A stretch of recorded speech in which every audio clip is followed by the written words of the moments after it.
has been, maybe some of you will surprise the fact that I will even say it, this has been the worst crisis in EU history, or it is the worst crisis in EU history.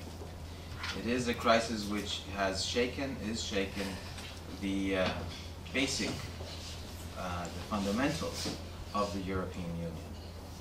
And I'm saying this, and that's why I said you might be surprised about that, because my feeling has been that over the last couple of months, and I'll come back to that intensively later again, that over the last couple of months there have been increasing voices of those saying, has this really been that bad of a crisis? The situation is improving, in systemic terms at least. So is this really that bad of a crisis? And I think it is, and I think one needs to start always from this basis. But the situation today, and now I'm talking in systemic terms, and what do I mean by systemic? I mean with respect to the euro and to the question as to whether there might be a euro implosion. In systemic terms, the situation today looks much better than it did before the summer break. It looks better than in June, July.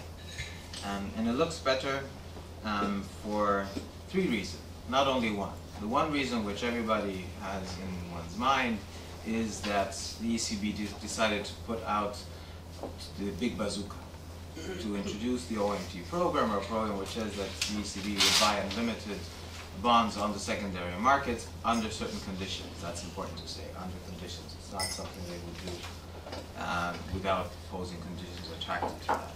But there are also two other reasons why the situation has improved. And one has to do with the fact that the risk of a country exiting the Eurozone has become much less. And if one comes from Greece, one obviously knows what we're talking about. So that fear has become less after the summer. And the third reason is that there was a feeling, and member states and heads of state of government were underlining that, if you remember back in June at the EU summit, that EU member states would work on what they called a genuine economic and monetary union. That they would try to get away with the major deficits still remaining deficits of economic and monetary union. So the situation looks much better. But, and now comes the big but, there is no time to lie back and to relax. Because of the many dangers and uncertainties at both national and European level. And as we know, this crisis is a tendency to backtrack from certain decisions which had already been given. I think the biggest example is the idea to have a direct recapitalization of banks, which in June sounded different than it does today. And it's not even sure that there will be a real direct recapitalization of banks through the European stability mechanism. There's an increasing let's wait and see attitude. Let's see and wait how things will develop and then take certain decisions. And I think this is dangerous. And there are more and more who are looking for excuses not to do certain things. So if I sum up what I think the situation looks like, and again, I was not talking about situation at national level when I was saying that the crisis has become better. Because obviously if you say this to an unemployed Spanish, an unemployed Portuguese, or an unemployed Greece with a lot of frustration with themselves, it does not look better. But at systemic level, the situation looks better. But with all these challenges and uncertainties I have been referring to. So what to expect in 2013 and thereafter? My personal expectation for 2013 is that one should not expect any kind of major breakthroughs. Obviously, this depends on how the crisis develops. Now, if Italy would implode, politically implode, obviously the pressure would be there. I do not think that Italy would implode. If the situation in one other member states would dramatically become worse, then member states would have the pressure to do certain things. But I don't think that that will happen. And I think that as a consequence, that in this year, 2013, you will not see major breakthroughs. You will see continuous development, don't understand me wrongly, but you won't see major breakthroughs like we saw maybe in 11 or 12, even if they were not sufficient, for three reasons. One is the reduction of the systemic pressure, which I referred to already. Second is the fact that the key player, the leading player of the last 2-3 years, Germany, and the coalition government in Germany does not want to do certain things. does not want to risk getting into a position where it might have to cross or touch red lines, because it wants to have a situation on the ground which is stable, where you're not over the crisis, where you seem that the crisis is still there, you're having it under control, and Angela Merkel can say to her electorate, and who's responsible for that, who will you vote? Stay quiet like that, yeah. Yes, exactly. That's the tactics, and we saw that since the summer, and it seems to be working out. Even Italy seems not to create that much of a problem. Third reason, sorry, is the fact that between the French and the German here, again, it's interesting the composition of this group. The Franco-German relationship is not likely to improve before German elections. Both sides do not have an interest to reach a compromise. The German side, for the same reasons I mentioned earlier, why reach a compromise now, which might mean that you will be moving closer or touching red lines. The French side, hoping that it will be a different government in Germany after the elections, and that it will be easier to deal with that government than it is to deal with the current government. This is the expectation. So I don't think that there will be a major breakthrough, but there will be incremental progress, as I said. Trying to improve the system of the communal governments, to establish the SSM, the supervisory system based in the European Central Bank. Although, as I said earlier, with respect to banking union, other things like the resolution framework, these are technical stuff. But these things are very difficult, and the progress seems to be very slow. But there are other things where there might be progress. There are two ideas which have been put on the table since the end of last year.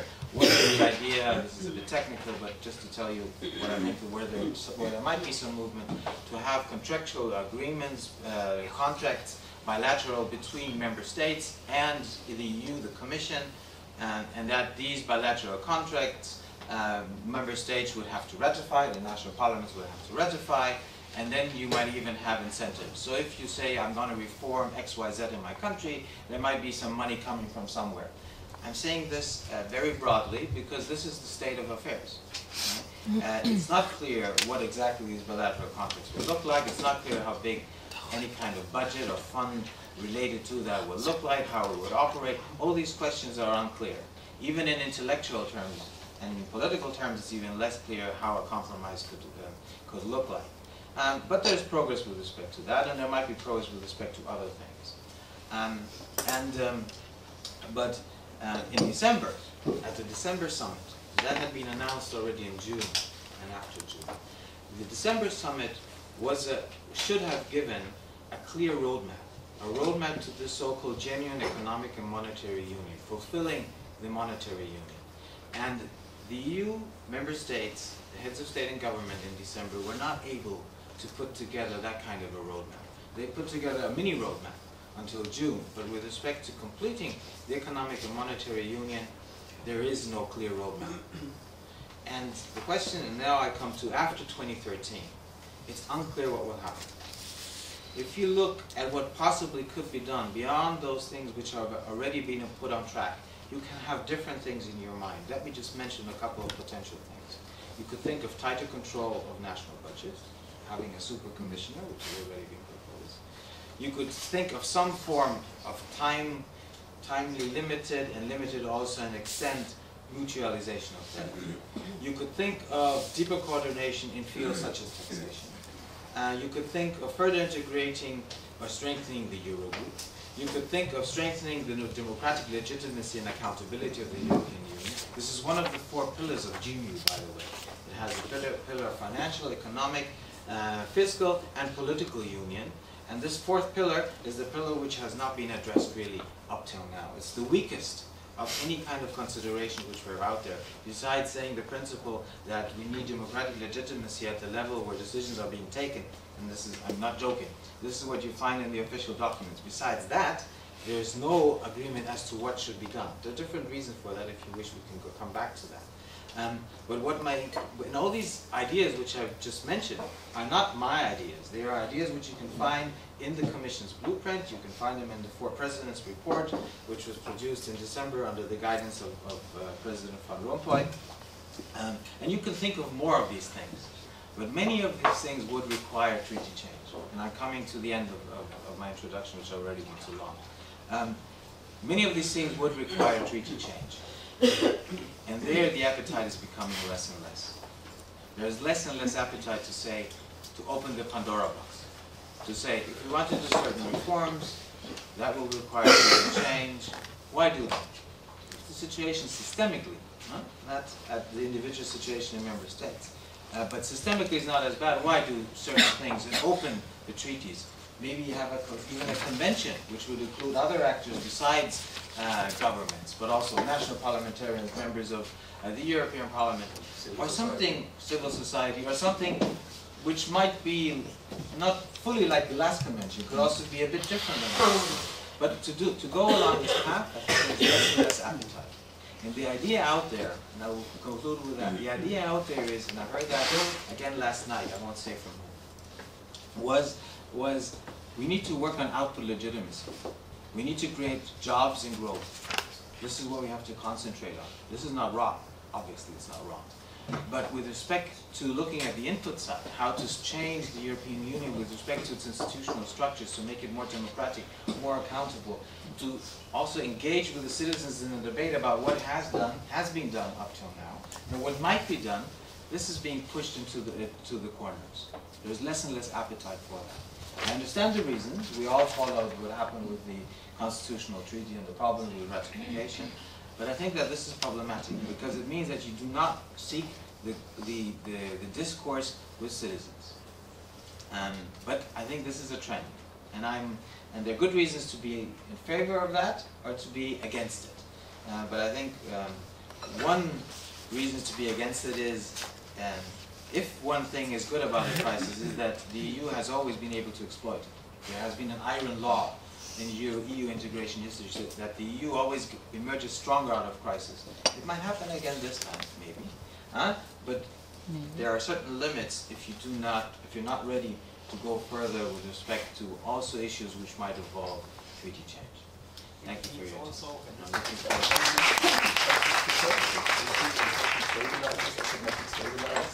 Our European social welfare model and social model is very much based on social services. Affordability of social services, accessibility of quality services, and based also on the public good. At least it should be. It has been privatized when it comes to water. We have to do and to work on fundamental rights and anti-discrimination. And not later than today, I was reading that the German government has given instructions to the permanent representation to block any initiative from the European Union to put a quota on women in the top business corporations on the European level. So this is reality of Merkel's policy, which is not in the books and in the newspapers and in the media in Europe or elsewhere, but this is reality that Germany is blocking on a lot of levels. Fourthly, the question of quality employment. And fifth, and I think this is something where we have not really made progress, it's the idea of participatory democracy. I just come from a meeting this morning, which is the European Civil Society Day in the ESC. And it is always the question between representative democracy and participatory democracy.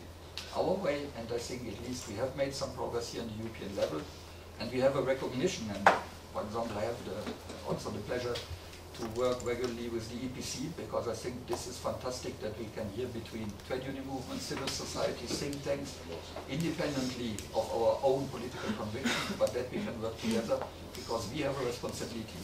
Or we return to the nation state and to the Vienna Congress, or we keep this Europe at stake and do what you were proposing. We find issues on how to use the crisis to rebuild it, to reinforce it, and to redevelop it. This will be a difficult debate. It will need courageous politicians, and I'm even not sure whether my party in Germany will dare to do this in the European elections. I hope so, at least from our side, where those Social Democrats based here in Brussels and working in networks, we try to put pressure on them and say you cannot run a European campaign just in Germany. You have to challenge and to tackle the actual government on the European issues. Not an easy task with the public opinion, but if you don't dare, you don't do, and you will not win. I will stop here. I was too long, sorry for this, but it's my daily work. I like it, I love it, and I do it because I'm convinced of it. Thank you. Thank you very much, Connie. I would say that the best is we immediately switch to the questions, because we have 1 hour and it's your floor and we will really need this time. Can you say where your name and where you come from? My name is Filipa Lanziek. I'm a PhD student at the University of Socialdemocrats. I would like to ask you, as an activist, as a lobbyist, in this interstate bargaining that's happening all the time in the EU nowadays, what is the position of, when we go in the European Union to discuss, how important is the position of these social institutes that you represent? Are they heard? How much does your lobby affect things in your lobbying? Do you think that, have you seen any effects? And if you could give us some specific examples of how it affected things. May we collect some questions? And can you say also to whom you address your questions? Yes, I would address my question to Mr. Sorry, okay, I can't pronounce it. I'm a student from Berlin, Humboldt University. So you mentioned that the German government didn't want to cross, as you said, the red lights concerning some solutions to the crisis. So my question would be, what would have been the right measures, or in your opinion, the, let's say, realistic alternative to the solutions the German coalition government took? One more. Yeah, Mr. Kanye Reuter talked about doing other things than neoliberalist politics. Don't you think, and you talked a lot about investing in things such as education, for instance, don't you think that such investments could be financed directly by the ECB? Okay, let's maybe stay with this question. Well, the indicators of success. Do we have success? First of all, we are heard. That is certainly not, it's not a good news for you, but at least for us. And I can give you examples. We have regular access and contact to Mr. Barroso, to Mr. Van Rompuy. We work with the major director generals and commissioners. For example, for the social platform, we work straightly and regularly with the DG Employment and Social Affairs, because this is our job. We work with DG Markt on the challenge of single market and the future of social services in the European market, and so on. The list is long. So we work towards the institutions, and we have a particular status because in what they call the stakeholder dialogue, civil society, NGOs like us are regularly invited, and they speak on the same level, like the institutional representatives, like the presidencies, like the trade union and the employers, like the social partners in this sense. So I think this is at least, is not changing the policies, but we are there. We are heard and we are involved. You asked for good examples. I think at least there are several good examples where we can say we have contributed to influencing. I will not overestimate nor underestimate our influence. What can be the examples? First of all, in this house, for long years, everything which is on fundamental rights and anti-discrimination has been pushed strongly by the social platform. And for example, issues like maternity leave directive and others, and also the Charter of Fundamental Rights, this is something where social NGOs and anti-discrimination networks like INA, Women's Lobby and others have been contributing. The deal for sure was not through us. The deal was at that time with the Red and Green Coalition in Germany, who supported it, to have it in the Lisbon Treaty, but at least it is there. We have the Charter of Fundamental Rights. Most of people do not know it. We have also, and this was also a lesson to which we contributed, we had in former times the so-called Lisbon Strategy, which was changed in 2005, and which took, after 2005, the revision by Wim de Kok, it took out every social perspective.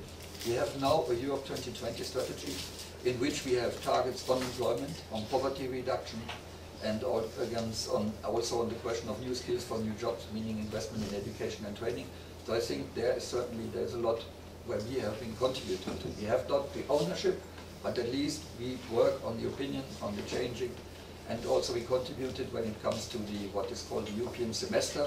There is this famous annual growth survey, and in this annual growth survey they start to take into account the social dimension, and we have for the second time a very detailed employment and social development in Europe report, in which you have at least all the figures. If you need arguments, what is the social situation in all European countries, you find them there. But for sure, we are absent, completely absent to the Council, and we have this weakness that we do not work enough so our networks towards the next governments, and therefore there are some weaknesses. But at least let me also say 2 words to what has been achieved recently. 2 weeks ago, last week, the Council of the Ministers of Labour and Social Affairs has been deciding what is called a youth guarantee for these young people who are neither in education nor in employment or training, the famous NEETs and EETs. The youth guarantee should oblige governments at least to propose a training, an apprenticeship, or a social accompanying, and bringing them into employment situation. With all the weakness, with all the what could be improved, at least it is in the text, it is in the summit, it is in the document. So this has been achieved through the work of social NGOs together with other partners. Also, we have, for 2 weeks now, we have what is called the social investment package, and this comes back to what you were saying, the question of how to finance investment. We have at least a document from the Commission, an official one, on the so-called social investment package. Again, with a lot of weaknesses, because within the Commission, this is the fight. There is all this fight between those who are more social and those who are more markets, to be a little bit rough on this. But at least we have the consideration that there is a need of investment in social policies, which is a policy change in a certain sense, and which is not yet the main agenda of European institutions, but we have it. The question on how to finance it. The finances means also first to come back to that an investment pays, and any economist can explain you how this works. Secondly, we have to discuss on the question of income. Our networks have been very active in campaigning for the financial transaction tax. Not in the version, the light version we have now, but at least we have to speak on tax justice, struggle against tax invasion, and looking in particular to Greece, all this money which is going out not only to Switzerland, but also to Berlin, because if today you want to buy an apartment in Berlin, with whom are you in competition? With Greek, Spanish and others, who take all the black money out and buy apartments or houses there. That's the reality. So we have to cut tax invasion, to reduce it, and to speak on the income side. There was a project on which not everybody agreed, but I think at least it is interesting to consider how far Eurobonds could be, Eurobonds which is for the German government, its president Dracula and whatever, these Eurobonds could be social investment bonds. I'm not an economist, but at least I think it is interesting that we take this into consideration and that we continue to work on this, because you're absolutely right. If you want to have not only a fiscal and financial consolidation, but a social consolidation, we have to be clear also how this can be financed in the difficult times of public budgets, which is not due, and we should remind it at any moment during day and night, it is not due to too much expenditure for social Europe, it is due to something else. I was more talking about direct financing by the ECB. Well, there are talks, but for the moment being we are not negotiating with them because they do not consider us being a valid interlocutor. But we have discussions, and Janis certainly can say something on the Eurobond debates also. And perhaps there are ways, but we, for the moment being, we are more reduced on the question of how to increase the income side. Yes, let me just start with a general point, because which refers to the question which Mrs. Lanzi was addressing. Discussing with the EU, this is a very, very heterogeneous body called the EU. And if you're even in this town and you talk to people, you talk to many, coming from many different institutions, and even within individual institutions you have different strands of opinions. Connie was referring to the Commission.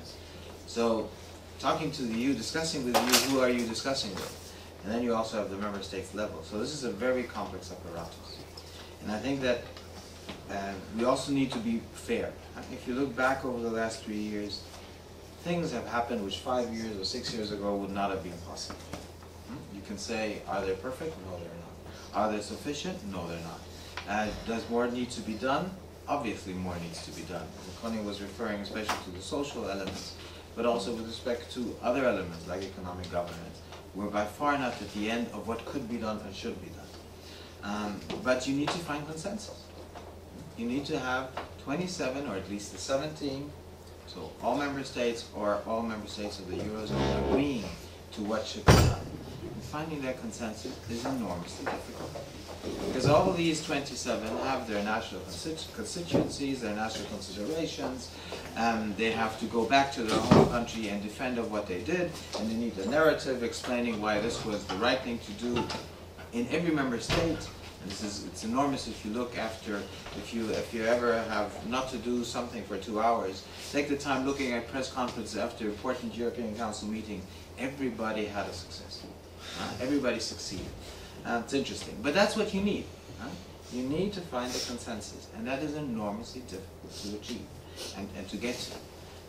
By the way, I personally do not any longer talk about solidarity. I've stopped talking about it. I know that people think that I am a bit too harsh on this. And why I don't talk about solidarity? Because it creates the impression that we're helping each other. I think what we're doing in the framework of the EU is self-help. It's not about helping you or me. It is about helping each other. And this is something which we have not yet realized. That might be a bit on the meta level, but I think it's important. We have not yet realized how interdependent we are from each other. And through the euro, we have, in terms of that area of policy, become even existentially interdependent with each other. And we're not realizing what it means to be sitting in the same boat. Sorry for this kind of simplification. Red lines. First of all, there is no silver bullet. There is no one thing you could do and the crisis will be over. Now you could say it was easier, it would have been easier in the beginnings of the crisis, depending on when you say that the crisis began, but when I talk about the euro crisis, I start counting early 2010. I know Lehman was before that, but with respect to the euro crisis, early 2010, you could have done maybe some things which would have made this crisis not as bad as it is now. But the crisis has grown from being the crisis it had been in 2010 to the multiple crises it is now. Political, social crisis, which are things, by the way, which you cannot control as easily. Because Connie was saying at EU summits, what they were addressing were the markets. But addressing the markets is easier. And the ECB can play a role in trying to relax the markets. But if you have a political social implosion in member states, if you have a Bastille in one or the other member state, to control that is enormously difficult or impossible. And I think that there's an increasing feeling for that, but it takes time. The situation of 2013 is not the one in 2010, and we've learned. Okay? What we have been hearing, I remember back in 2010, from people in leading positions who either have asked myself or have asked others who told me then afterwards, they were addressing things where you thought, is this possible? Don't they realize something which is common sense with respect to how markets, for example, function? They didn't know. There's no textbook. There's nothing you can do which will take you out of the situation. With respect to potential red lines, well, you've had different red lines. Think back in 2010. We will not provide a bailout to Greece. Look where we are now. So there have been many red lines in Germany, but also in other places. And we've moved red lines in certain directions. Now if you look at the current red lines, obviously they are the ones related to debt mutualization in Eurobonds, which by the way, in the end, it will come, or you could even argue that you already have it because there is joint liability through the ESM. But okay, that's a bit of a theoretical discussion. But with respect to Eurobonds in the original term, or it may be modified in terms of like having a social investment bond, as Connie was saying, this is an anathema in Berlin. Because I think it would send the wrong signal. It would send the signal, you don't have to do certain things, because in the end, you will get relief through the mutualization of debt. And you need to explain, and you need to argue, and you need to move things. And it is a very, very slow-moving process. But look at the example of competitiveness. I remember in 2010, when people like Connie and others were saying, you know, the wage policy in the Agenda 2010 in Germany was part of this problem. People were from the finance ministry or from the Ministry of Economy were hitting on people like him saying, are you crazy? We did our homework, now you're blaming us for this? At least now you have more of a sober debate. I'm not saying that you have, have gotten around the non-sober debate, but it is a more sober debate. There is some progress. There are other red lines. Connie was talking about automatic stabilizers. There is this idea which has been put forward also in the four presidents' report and the Commission blueprint, so that's the end of last year, to have the so-called shock absorption capacity. That is similar to the idea. It has not been, thought through fully, but the idea is that you would have at your disposal a certain amount of money, question mark how much it would be, and you would help countries when they find themselves in in the phase of their negative economic circle. So you would help countries through European money if they find themselves in a problem. Spain is in a problem, provide them assistance, because if they would pay for it by themselves, they cannot afford it, it would create more of a debt problem in their countries. So why don't think about these things? This is anathema in Berlin. And those who had proposed it in the four presidents' reports, it's the President of the European Council, the President of the Commission, the President of the ECB, and the President of the Eurogroup, they got a strong no from Berlin. And the strongest no was given to President Van Rompuy, who was told, forget about it. This is off the table. Don't even consider it. And we told you, do not put it in the paper. You put it in the paper, you're not going to have it in the Council conclusions. Look at the Council conclusions, no reference. It was killed, because they don't want it. We'll see how things will be in a year or two. Another red line, direct recapitalization of banks through the ESM. This is something which in June it seemed we're moving in that direction. Now it's become much more relevant. We really have to, would we recapitalize European banks which were not under the supervision of any kind of European supervisor, so why should we recapitalize banks which did things which we did not control? In the future, we will do so, because we're going to have the European Central Bank supervising, so if banks get into problems, we will also think of direct recapitalization. But with respect to the legacy assets, we won't do so. So it's undermining everything we've had already, at least putting slowly on track in June. Because there's also a red line here, and you could continue. But red lines move. Okay? Red lines can move, also because you realize what the challenge is. And we've seen that in the past, and I think we're going to see it in the future. And now I need to make a remark with respect to Germany. 4 months ago, 5 months ago, I would have been sitting here and I would have told you, probably after September in Germany we will have a different coalition government. It will be the same chancellor. It will always be the same chancellor in September. Any kind of coalition, sorry. There is hope. Yeah, there is hope. But I think that it seems obvious that Merkel will remain chancellor. But with which coalition partner? 4 months ago I would have said probably not the Liberals. Now it doesn't look as crystal clear. It seems even that they would have a majority. Now it's 6+ months. But even if you would have a different kind of coalition government, which I think will be positive, because that will enable even the Chancellor Merkel to move red lines. Whether it's black-green or it's a grand coalition or whatever. But if it's the same coalition, it's going to be much more difficult. And there is a fear. I'm not affiliated to any party. But with respect to this issue, I think that I have a fear that we will not have a change of government and that it will not allow people to move red lines, unfortunately. 1, 2. I'm Janis Nagadidakis and I'm from the German group. As you, I'm half Greek, half German. And I have 2 questions. You mentioned the lack of legitimacy of the EU.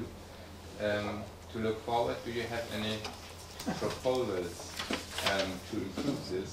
And how, in this context, how are you thinking about the competitiveness between national and EU interests? Can the EU only be told in national variations, or do you see any alternative? Yeah, and it's addressed to you. Hello, my name is Paris Danilis. I'm with the Greek group. I'd like to address my question to Mr. Reuter. You said that the answer is to react against the neoliberal policies, right? Well, I've always had trouble understanding what a neoliberal policy is, so maybe you can help me out. Like, is a neoliberal policy the free market? If it is a free market, well, the EU is based on the free market. And we had Mr. Wagner from the task force from the European Commission telling us that Greece is a closed economy, so free market principles should be applied to the country as a solution. Is neoliberal policies deregulation? Because the EU is based on deregulation. And again, Mr. Wagner told us about how many complex laws my country has that hinder business and investment. Is it about big banks or capitalism? Are you referring to CDS or other financial instruments? Because in our case, the problem was sovereign debt and not something that the banks created. So is the enemy here the markets or is it the state? So I'd like a few names on neoliberal-like politicians or institutions, and a few policies that you consider neoliberal, or if there isn't any name, it's just a conspiracy theory, or like a scarecrow or something that we're building in order to put a name for everything that we don't like. Actually, my question sort of is, I share the same concerns of Paris, I think. It's about growth at some point. It's not just implementing more social policies and etc. There's a big problem in Europe right now, I think, which is on one side, it's what you both talked about, the lack of input legitimacy, of democratic legitimacy, and the people feel they have no political agency. Their votes don't really count in many cases. And on the other hand, people are left with very little economic agency. I think that's something that came out of the talk of the commissioner from the task force. The problem in Greece is one of non-functioning markets. So of course markets must be regulated to some extent, but it's also, we've had a talk previously where someone mentioned that in the US people are just more confident because they're confident of their individual agency to have a better future. I think this is something that we don't insist enough in Europe. If you have any comments on that. There's no really question mark, but... Okay. Hello, where to start? Well, what are neoliberal policies? You have designed them, and there is a name, sorry to say, you have social democratic approaches, you have the Keynesian economy and so on. There is always a battle on ideas and a battle of concept. For sure, you can consider what is the role of the state in Greece compared to France and compared to Germany. And then you enter into a debate which France knows very well, which is on the intercultural dimension. The relation of the French towards the state is completely different than the Germans, because you have a central state and you have another opinion that the state should be the garant of a lot of things, of social progress, of equality, of at least the three things which you find in every town hall and every school. Liberté, égalité, fraternité. The state is the garant. You go to Greece, everybody will say the state is corrupt, and the state cannot guarantee it. But nevertheless, we have to speak on good governance and what is the policy form that we need to organize, which is to find a way of structuring a general interest, how this general interest is done. And everything cannot be self-regulated. And this neoliberal discourse, sorry for that, this has led us to speculation and to the crisis. I agree, the beginning of the euro crisis was 2010. But if you look to 2008, Lehman Brothers and so on, and if you look back to other crises, this was always based on non-regulation and deregulation. Look to 1907. There was a huge financial crisis worldwide, started in America, which was exactly on the same structure like the crisis of 2008. And this has to do with the way of the refusal to regulate and contain financial markets and to find, you can disagree, but it's my opinion. We can have an ideological debate on this, but this has been dangerous. If you don't control markets, if you don't frame them, and if the enrichment is the only guiding principle, and look to the UK and London, let me exaggerate, but why is the UK blocking any social progress? If I'm provocative, I said, let the Brits go and take all the British which are here in the European institutions out. Then we will have social progress in Europe. It's completely exaggerated, but there's a little bit of truth in it. Because wherever in this deal between member states, you come to the question, can we have social progress? Can we have more social law? Can we increase the social standards on level? Which means regulation. Because without regulation, you cannot. And not regulated markets will increase poverty and will increase exclusion, and will provoke and will pave the way for a social explosion, which Yannis was speaking about. So this is an ideological question of what concept of society you have. For sure, if the state is not well run, then if you have everything except good governance, then you will not claim and say the state shall do it. because it's a question of what are the policies which are run by it. If the labor market is not regulated and not protected, yeah, and I'm really tired to listen to people that the problem is that the labor market is too much regulated. What do we tell to all these people, 24 million people who have a job cannot live on it? What do we tell to the people in Spain that young people that cannot get a job? Is it a problem that the labor market is too much regulated? No, it is not. There's something else which is behind. And this is an ideological, conceptual question. Do you want to improve the social standards? Do you want to invest in education? Or do you think the market will liberate it? I come from an old generation. With the family where my parents come from, I would never have gone to university. This was not, when I was born, there was not a chance even to think on it with my background. And it was the question of policies, of social democratic policies in the 70s that really brought equal opportunities. Yeah? Their democracy was the leitmotif at that time. And this social balance has completely got out of control. And this is, for me, neoliberal markets. Look to the internal market. What about the social services? Yes, we can say we deregulate social services market and we open the way for private providers. Yes, the private providers will go to Essence, they will go to Paris, to London and whatever. But who will go in the countryside, in the very north of Sweden? Who will go to the Highlands in Scotland, where there is no market and no competition? So this is why we need a balance between both sides. And you can consider that it's very ideological. Yes, it is, because it is on political choices and it is on political responsibility. And therefore, I can give a long list of things, and I'm everything than somebody who believes in all these conspiracy items. But on the other side, there is an enlarging gap between the very rich and the very poor in Europe. And it's not my invention. Look to the Employment and Social Development report in Europe. You have all the figures inside. And this must be changed. And the question is, we have to have a political debate. What can be the best policies, how to get out of it? Not with deregulation, not with free markets, but with a way of, in the former time in Germany, they call it social market economy. This is certainly a way which we have to reconsider, because it's a balance between the diverging interests. And this is where I see this can be the only way to get ahead. Last point, the question of growth. Yes, we had the question of growth is always on the agenda, how to get growth. But which kind of growth?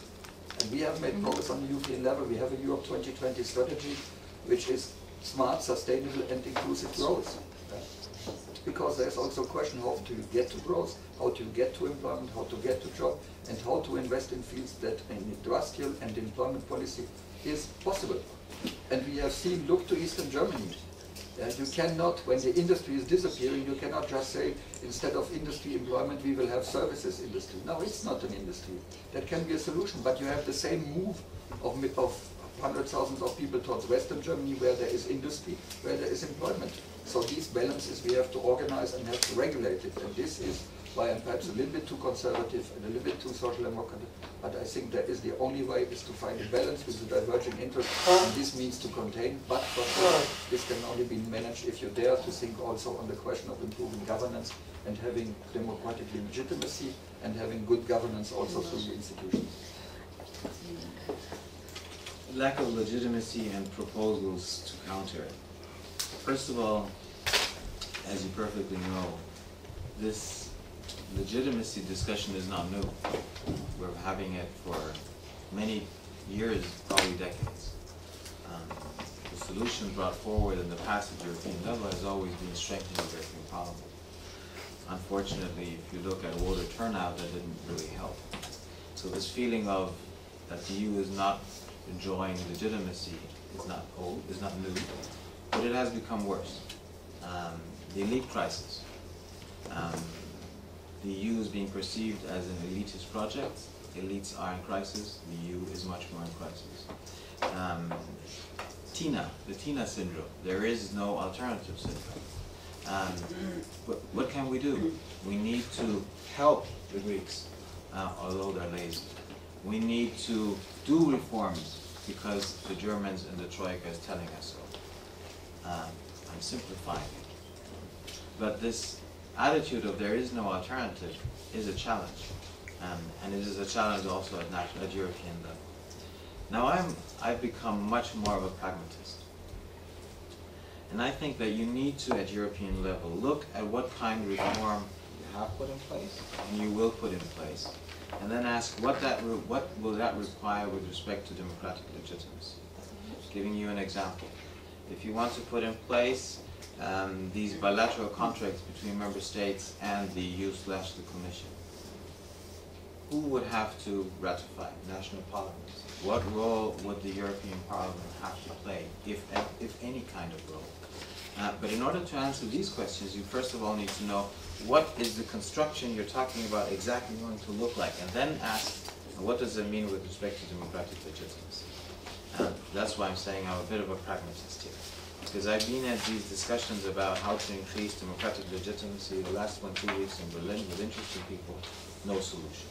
Okay? The easiest is the federal solution.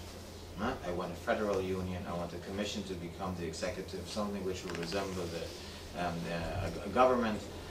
I said I'm a pragmatist, maybe in 20 years, in 30. But I want to be more specific. What is it exactly you want to do with respect to democratic legitimacy? I do not, by the way, want to have another finality debate. I do not, because I don't think that it will bring us anywhere. If you want to open the treaties, you can go further. One thing which was mentioned, I think, by Connie, with respect to input legitimacy into the question as to whether votes count or not.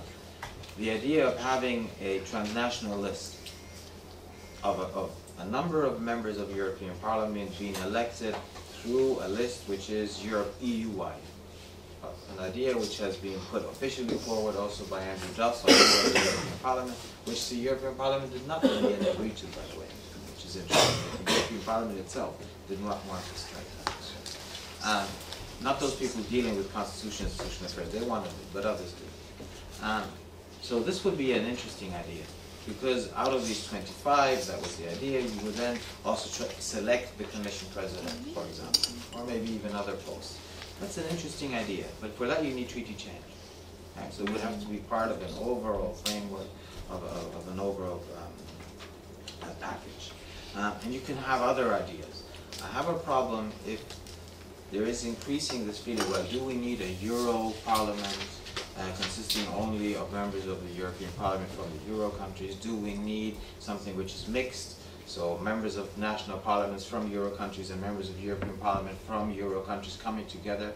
I'm very careful if you mix competences, because if you mix competences, who in the end is responsible? And so mixing national and European, I think, is dangerous. You need to be wary. Plus it also can be a danger for the effectiveness of the system.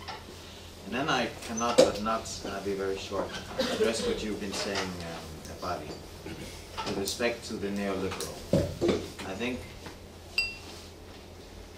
it is enormously important to deconstruct. What you did by asking, what do you mean, is that exactly what you have to do. I think, and this is now a bit meta again,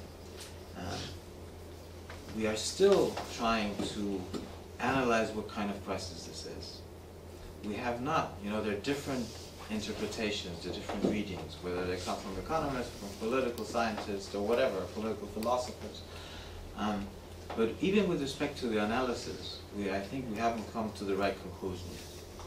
With respect to the next step, which is prescription, what to do on the basis of a clear analysis, we're far away from that. If you have identified someone who has provided you with this meta level, and I'm not talking about cliches of neoliberal versus, I'm talking about a sober analysis of where we are and what could be done. In the end, it will be an ideological debate and battle. I think it will come. I said it's meta. I think it will come, but we're not there yet. At least I haven't read the marks of today, and I'm not talking left-right or up-down or blue-white or yellow-green. But I think it will come, and it will be interesting. And it will be interesting, especially for those who are below 60 or 50 or 40. I'm above 40. Okay, last. So we have to, one moment, we have to cut our discussion in 10 minutes because also Connie has to go.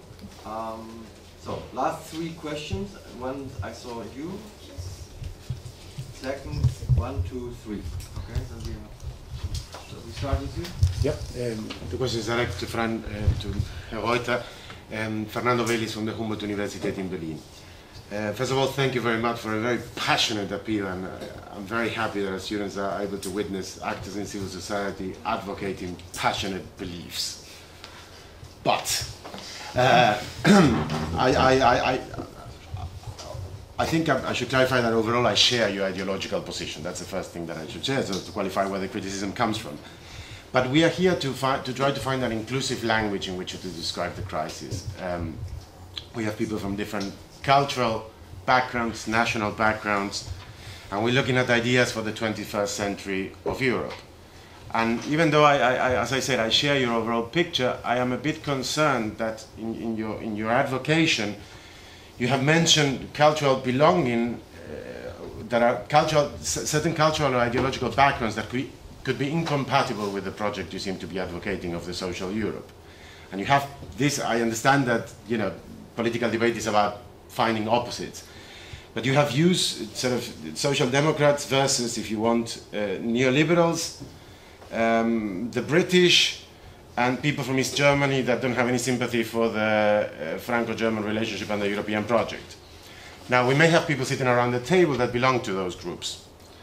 How would you try to tell them that this project that you have in mind is also for them? Because this is the reality of Europe. There's a 30–40% of people who do not vote Social Democrat, and I still want them to be European, and I still want them to stay with me in a big family. Probably I still want the British to stay as well. Okay.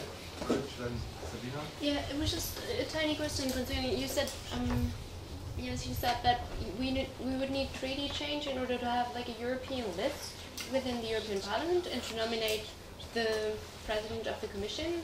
And that's kind of new, like from all I've heard in the last week, that this would be possible without treaty change. Yeah. And there's another thing I'd just like to comment on, like the European Parliament is always considered to be the only legitimate body, and I think this is only partially true, because we have in the European Parliament parliamentarians who've been there for 30 years or even more, and like in the European Parliament, and contrary to the national parliaments, we don't have the pressure of re-election. There are members of the European Parliament being there for 30 years, and because nobody else want to go, they stay in the European Parliament, and they are not legitimate. They're theoretically legitimate, but they're not re-elected because they've done a good job. They're just re-elected because nobody else wants to go. They don't have a constituency back home. They're not held accountable. So, I'd like you to comment on that. Okay, second, and would it be just possible to ask my question in French? It will be easier and more clear. Ma question s'adresse à vous. Vous avez esquissé à gros traits une vision de l'Europe qui est ce qu'on appellerait en France une Europe sociale, qui se caractérise par un marché, par un libéralisme raisonné et un modèle socio-économique protecteur et inclusif. Et la question que je me posais, c'est est-ce que cette vision de l'Europe n'est pas de l'ordre de l'incantation ou de la pensée magique dès lors qu'on ne met pas en œuvre à l'échelle européenne des barrières protectionnistes qui nous permettront tout simplement de nous protéger de la mondialisation, qui nous oblige à déréguler en permanence. Est-ce que le protectionnisme à l'échelle de l'Europe est pour vous une solution viable et crédible ou pas? Voilà. Well, time is running. I try to be short. First of all, yes, be critical and criticize me. This is why I'm speaking, because I don't want to have this debate in a very Anglo-Saxon way. We always congratulate each other on the interesting things we have been saying and find it interesting to continue. So let's pause and express really where it's also divergent, because we need this European debate not only on stereotypes, but to see what are the different concepts, what do we want. Yeah? And for sure this brings us to the point, indeed, to find a more inclusive language. I agree, it should not be discriminatory and not excluding, but on the other side, let's call a cat, or a cow, a cow, and let's be really starting to say, if we want to move on with this European project, in particular with your generation, I have at least 7 years to work. If it's not, I will not increase my working age, but at least minimum, and I will not end my activity after this, but at least there is a new generation also to which my children belong to, who are 24 and 26, one in Paris, one in Berlin. And yeah, the question is, what kind of concept of society we want to, because there is not, and Yanis was saying, we do not have a societal project for the human being. They are calling Marx or whatever, that's not the point. But we have lost with this competition of systems. And with this competition of systems, the balance is going in another side. And what we say here as social NGOs, Our job is here to do lobbying and advocacy work for the social inclusion, for the social protection, and for the social dimension. Don't forget this. And that small progress is made, and this is why we're. And in the same time, we are ready to confront also debate what is the doses of liberalism in the classical sense, of protectionism, not in the protectionism in the business or trade area, but of protective systems. And maybe our ideas overcome. Yeah? For sure you have to find a balance between self-initiative and the individuals emancipating and taking care of themselves. But on the other side, you cannot take care of yourself if there is not a framework, which we consider being the state on the national and the supranational level, who is ensuring what we called in former times not protectionism, but social protection schemes, automatic stabilizers and others. This is the society project which we are built on. We are thinking is in the conflict of influence is to find and look to a balance, but also with a protective side, social protection, fundamental rights, anti-discrimination, and so on. This is where we are at stake and for the moment being. And when I said the question of, I was exaggerating, and in particular I like very much debating with my comrades from the British Labour Party. It's always very funny, because we need this debate also with the British. We have been making a lot of progress between France and Germany. We have a lot of understanding, but who understands British conceptual thinking, who is really in debate also with the Scottish, with the Welsh or the Irish. There is a cultural domination. That is what we have learned through the Franco-German cooperation. To have the way that you are acting, thinking and speaking is culturally influenced by the culture where you are originating from. Even if you are from Spanish origin living in Germany or being German living in France, you have both of them. But this is conditioning the things and the conceptual side. And this is where we need more discussion also with the progressives in the UK. But what I'm saying, and I'm saying it not only here, what has been the contribution of the UK in the last time? It was always on the round. They always had the Commissioner for Trade, and the only thing was free trade. No regulation of financial markets, because they have lost the industry in the UK, the classical one, and the only industry remaining is the financial industry. This is an interest, and there is a conflict of interest, very clearly. And this is why I think, okay, and then the question of Eastern Germany. Yes, I lived in Berlin also during 10 years, which is for me, I never lived so far in the East like in my Berlin time. And there is another way. If you go to Brandenburg, and I'm sorry to say, these people are different culturally than the mentality from Westphalia or from the Rhineland. That is, because this is also cultural conditioning in a certain sense, but which does not mean we have to exclude. We have to advocate why do we need Europe. And what strikes me the most, and I can tell you, having been commuting during some years between Brussels and Berlin, that every Friday evening when I went to a pub in Berlin, even my best mentally progressive friends, they were all shooting on Brussels. They were all shooting on the European project. And I really was desperate at a certain moment. I said, how can this be that there is young people, less or younger, who are so much question marking something which for us was the most important, which was the peace project. But this is old narrative, so we have not to develop a new narrative. We have to prove that Europe is an added value for all the citizens and that it is worth to invest in it. And there we are only at the beginning of the road. We are not at the end. Thank you. With respect to treaty change in EU vitalists, I took too much of a shortcut earlier. Yes, on the basis of the Lisbon Treaty, which changed with respect to what we had before, when it comes to the election of the Commission President, the outcome of the elections to the European Parliament would have to be taken into consideration, which means that you have, and you will probably witness, a higher degree of what we call in political science, politicization of the next EP elections. European parties or party families, because they're not really parties, they're conglomerates of national parties, have to identify a will out of political pressure also, their top candidates. And the idea is that these top candidates will then get a certain job in the European Union. The Commission President could be one, could also be more than that. I'm not a candidate. And you see how these conglomerates of national political parties calling themselves European political parties are struggling to identify the people. Who will be the front woman or man? I've not heard that many women. The front man of the EPP party.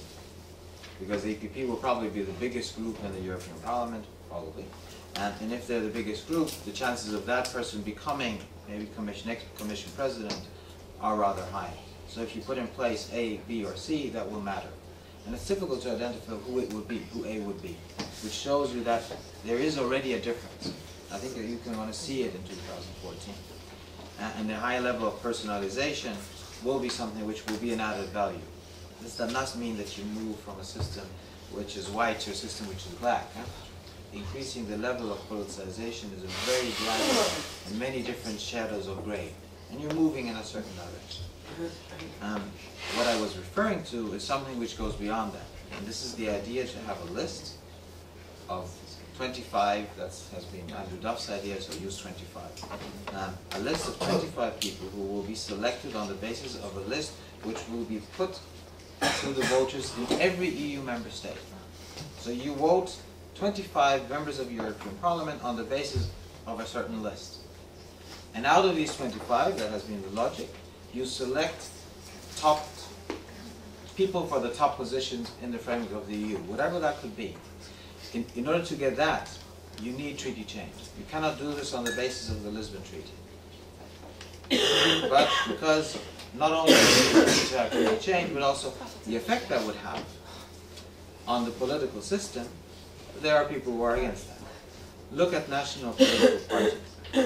If you have that kind of a system in place, you would create more of a nucleus of European political parties which are worth that name. But you would strengthen the existing, and you might even create new. But that is something which, is that really wanted at national level? I talk in this context of the fear of political power castration at national level if you go along that way.